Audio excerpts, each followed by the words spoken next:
मुझे तो याद आ रहा, शुभ अशुभ को लेके हमारे जनसत्ता छत्तीसगढ़ का लॉन्च हो रहा था, ओम थानवी जी आए थे, संपादक थे, और अजीत जोगी उन्होंने मंच से कह दिया कि जोगी जी की कार बिल्ली की तरह कई बार रास्ता काट गई।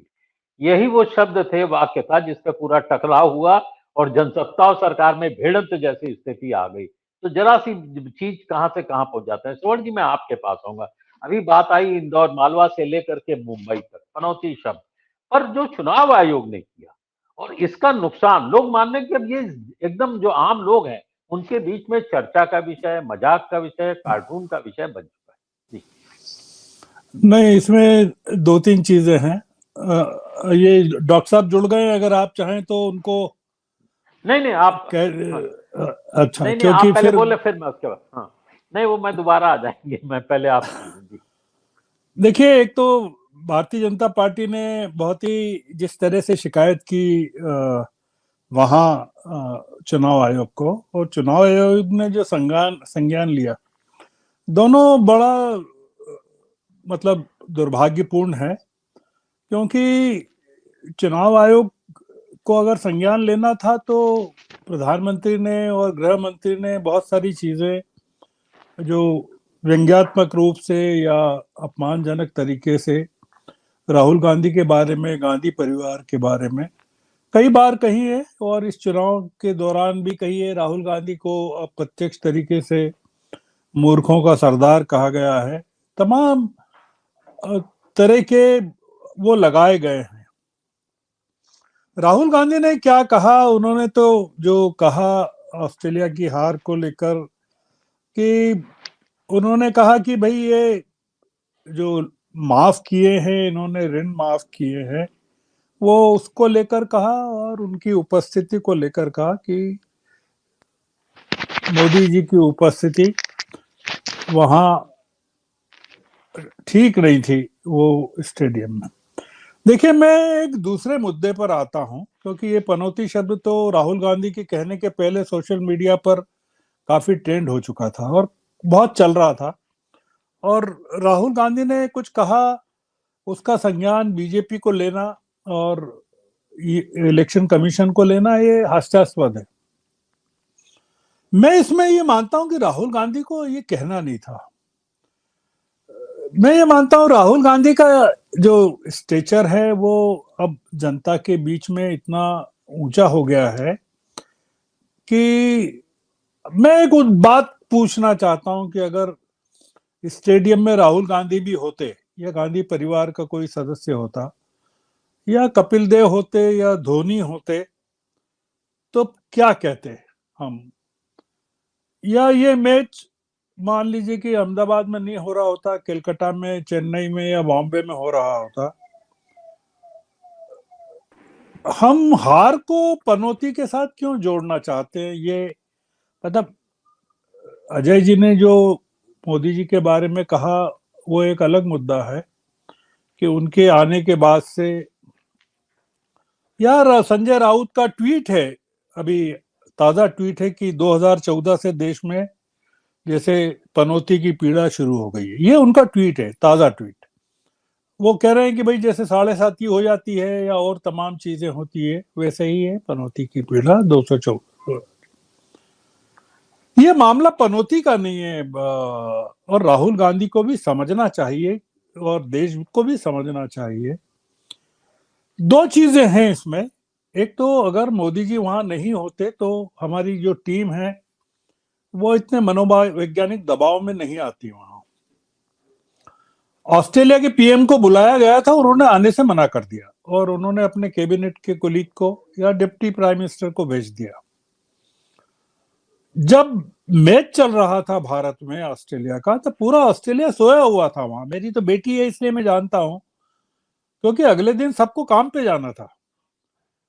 और जब टीम लौट के गई तो हवाई अड्डे पर वहां जनता नहीं थी उनको स्वागत करने के लिए, कुछ गिने चुने फोटोग्राफर्स थे। मतलब उसके विजुअल्स हैं जो, कि वहां जनता हार और जीत को बहुत एक अलग स्पिरिट में लेती है। मैंने तो वहां देखा है, ऑस्ट्रेलियन ओपन देखा है, और बड़े बड़े खिलाड़ियों को, ऑस्ट्रेलियन को हारते हुए भी जीतते हुए भी देखा है। वो लोगों का मामला बिल्कुल खेल भावना का है। जो टीम बेहतर थी वो जीत गई। मतलब गावस्कर ने भी यही कहा है।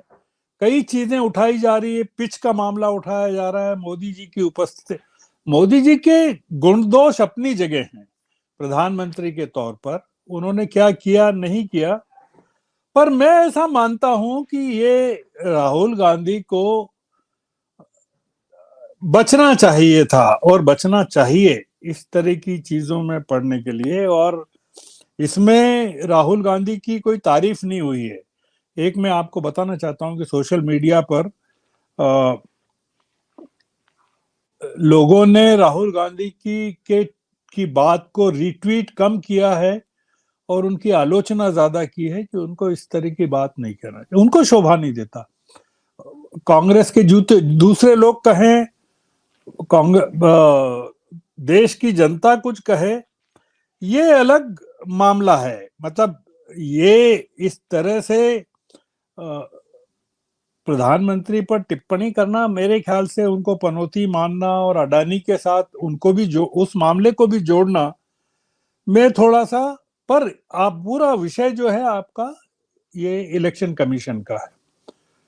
इलेक्शन कमीशन जो हाल के दिनों में जिस तरह से विपक्षी दलों खासकर कांग्रेस के लोगों को नोटिस दे रहा है,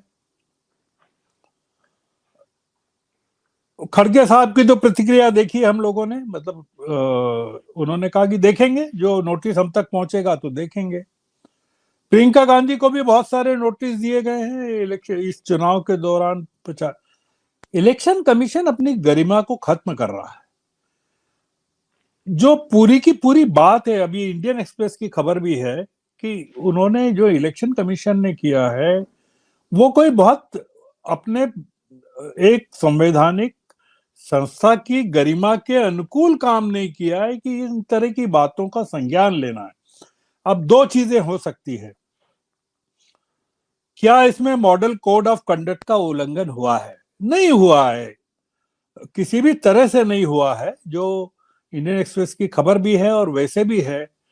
और दूसरा ये कि क्या इसका कोई प्रभाव चुनाव लड़ रहे दलों पर या जनता पर पड़ता है? प्रधानमंत्री जिस तरह की बातें करते हैं, उन्होंने राजस्थान में जिस तरह की बातें की, कन्हैयालाल की मौत का मामला उठाया, कांग्रेस पर को जिस तरह से आतंकवाद के साथ जोड़ा, सांप्रदायिक भावनाओं को उभाड़ा, क्या ये इलेक्शन कोड ऑफ कंडक्ट के वायोलेशन में नहीं आता है? तो इलेक्शन कमीशन जो है एक ऐसी भूमिका में पहुंच गया है कि लोगों के बीच में उसकी जो प्रतिष्ठा है पूरी तरह से समाप्त हो गई है। मतलब यह नहीं हुई है तो होने वाली है, हो रही है धीरे धीरे। वो ऐसा लगता है कि election commission Bharatiya Janata party का एक अनुषंगिक संगठन है और इसीलिए इस तरह से वो डर डर के काम कर रहा है कि बीजेपी की तरफ से जो कोई भी शिकायत जाती है उस पर तुरंत कार्रवाई होती है। और कांग्रेस या विपक्षी दलों की ओर से आप अगर देखेंगे कितनी शिकायतें कांग्रेस ने की है इलेक्शन कमीशन को, चुनाव को लेकर, छत्तीसगढ़ को लेकर, मध्य प्रदेश को लेकर, राजस्थान को लेकर या पहले कर्नाटक को लेकर। और आप पूछिए, पता कीजिए कि इलेक्शन कमीशन ने क्या किया है, कितने नोटिस जारी किए हैं, कितने नोटिस के जवाब आए हैं और उसने क्या कार्रवाई की है। कुछ नहीं किया है। तो ये इलेक्शन कमीशन अगर ऐसा कर रहा है तो आप बताइए कि ये इसकी क्या, इसका एक तो औचित्य क्या है और उसमें इलेक्शन कमीशन का क्या वर्चस्व रहेगा? मतलब हमारे जितने संवैधानिक संस्थाएं हैं उसमें इलेक्शन कमीशन का क्या? मैं अपनी बात को फिर समाप्त करता हूं कि उन्होंने, राहुल गांधी ने थोड़ा सा वही किया जो जहां वो भारतीय जनता पार्टी उनको ले जाना चाहती थी, प्रोवोक किया। और वो इस तरह की चीजों में पड़ गए, जो एक इस तरह के स्लोगन्स होते हैं जिसमें वो पड़ गए। उनको मेरे ख्याल से एक मैच्योर पॉलिटिक्स अगर करना है तो उनको इस तरह के जुमलों में नहीं पड़ना चाहिए। और अभी तक नहीं पड़े वो, बिल्कुल एक गांभीर्य जो उनकी बातों में झलकता है, जो स्टैनफोर्ड में, कैम्ब्रिज में या तमाम जगह वो बताते रहें, अपने आप को पेश करते रहें, तो अपने उन सीमाओं का मेरे ख्याल से उल्लंघन नहीं करना चाहिए उनको, जो उन्होंने अपने लिए निर्धारित किए। वो इस काम को अगर चाहे तो प्रियंका पर भी छोड़ सकते हैं, क्योंकि प्रियंका ने तो जो टिप्पणियां की है कि प्रधानमंत्री के लिए कहा है कि वो हरदम रोते ही रहते हैं। उन्होंने कहा, सलमान की फिल्म का उदाहरण देते हुए कहा कि वो जो तेरे नाम फिल्म में सलमान पूरे टाइम रोता रहता है, तो वैसे पीएम भी रोते रहते हैं, तो एक फिल्म बनना चाहिए मेरे नाम। और फिर उन्होंने शिवराज के बारे में कहा कि वो तो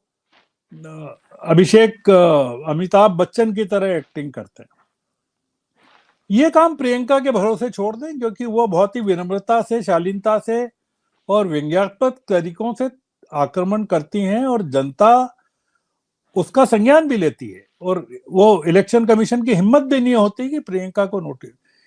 ये जो सरकार है अमरीश जी, ये राहुल के खिलाफ है, राहुल को एक चुनौती और एक थ्रेट के रूप में मानती है, और उनके हर कदम पर इस तरह से नजर रखती है कि वो उनकी हर कही बात को वो अपना अपमान समझती है। तो इसलिए ये पनौती वाला मामला भी इसीलिए इलेक्शन कमीशन में गया, और इलेक्शन कमीशन ने उसका संज्ञान भी लिया।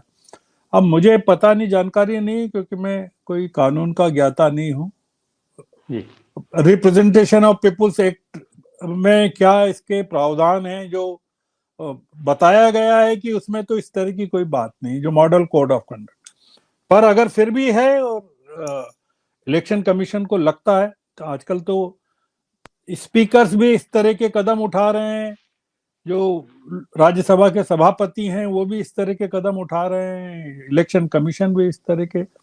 अब आप किससे कहां जाएंगे शिकायत करने के लिए इन चीजों के लिए? सवाल अब केवल ये बचा है। सत्य हिंदी का ऐप डाउनलोड करें गूगल प्ले स्टोर पर।